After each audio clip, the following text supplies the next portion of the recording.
যেহেতু গত 23 নভেম্বর মনোনয়ন পেয়েছি, এখন এটা আপনাদের আমি বিলি করতে পারবো। বাট এটা বিলি শুধু না, এটা প্রত্যেকটা ঘরে ঘরে পৌঁছাতে হবে। আপনাদের দায়িত্ব যে 6টা ইউনিট আছে প্রত্যেকটা ঘরে ঘরে পাঠাবে। এখানে কিন্তু আমি আমাদের প্রতিষ্ঠা, আমাদের নিজের যে মূল লক্ষ্য সেটা আমি কিন্তু খুব পরিষ্কার ভাষায় লিখেছি এবং এখানে আপনাদের বলতে চাই।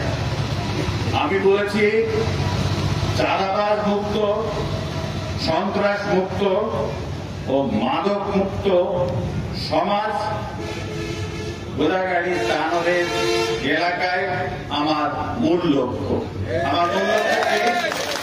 আমার মূল লক্ষ্য 3টা। চাঁদাবাজ মুক্তি, কেউ চাঁদাবাজি করবেন না, আবার বলছি।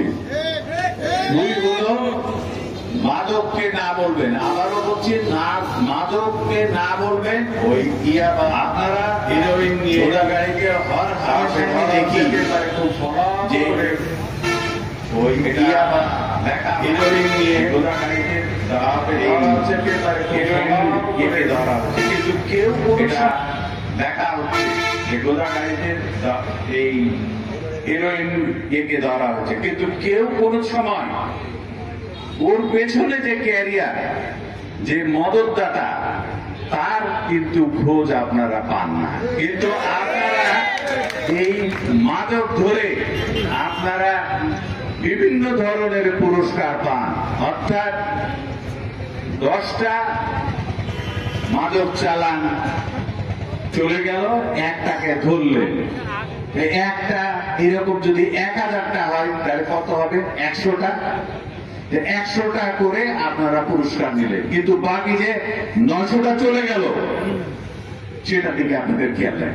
কারা করতেছে না তাদেরকে ধরে, তাদেরকে আবারও বলছি শাস্তির আওতায় নিয়ে আসেন। তাদেরকে আবার বলছি আপনারা অনুগ্রহপূর্বক সাবধান হয়ে যান। আমাদের এই এলাকায় আপনাদের এই ব্যবসার কারণে আমাদের কিশোর ও তরুণ সমাজ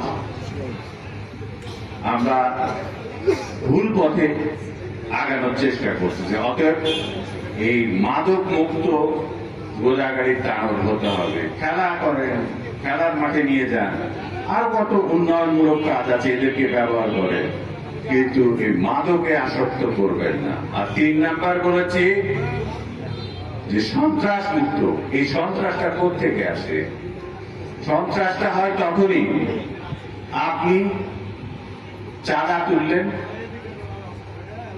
আপনি জোর করে চাঁদা তুললেন এবং মাদক নিলেন, আলহামদুলিল্লাহ সব ঠিক মতো চলবে, কিন্তু আপনি টাকা পেলেন না, চাঁদাবাজি করতে পারলেন না। তখন আপনি কি করবেন? আপনি বলতে আমি ওই ক্যাটাগরিকে বলছি, তারা করবে কি একটা সন্ত্রাসের মাধ্যমে হয় কুকুর দখল করবে, না হলে ওই বালুর ট্রাক থেকে টাকা নেবে, না হলে ওই টেম্পো স্ট্যান্ড থেকে টাকা নেবে এবং সন্ত্রাসী বাহিনীর মতো সন্ত্রাস করে আপনাদের ওই যারা এটাতে আসক্ত তারা তাদের চাহিদা মেটাবে।